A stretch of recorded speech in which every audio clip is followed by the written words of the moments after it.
Welcome to our channel. Today we how to connect Moralis Auth to protect your dApp access. Detailed guide step by step clearly. Begin by accessing the Moralis website.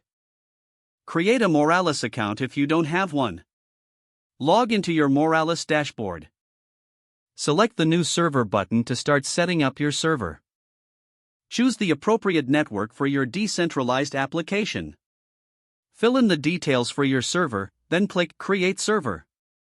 Once the server is created, navigate to the Web3 API section.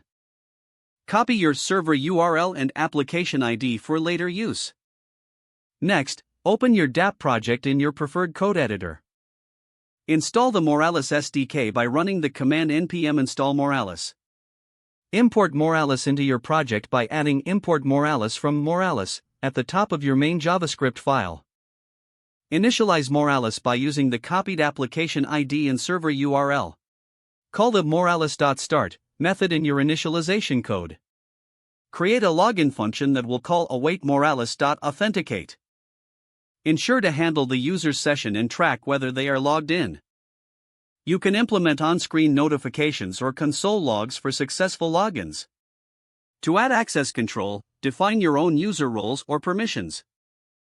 You may choose to restrict certain dApp features to authenticated users only. In your UI, create a specific section for users to log in or log out. Use the Moralis user.current method to check if users are authenticated.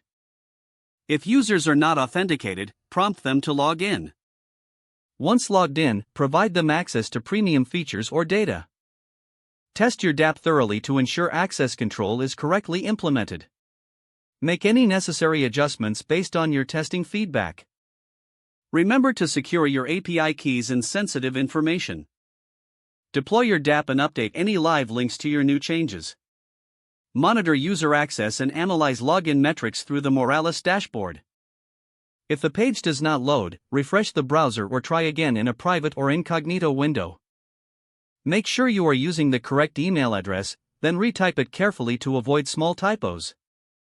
Don't forget to like this video and subscribe to our channel for more step-by-step tech guides.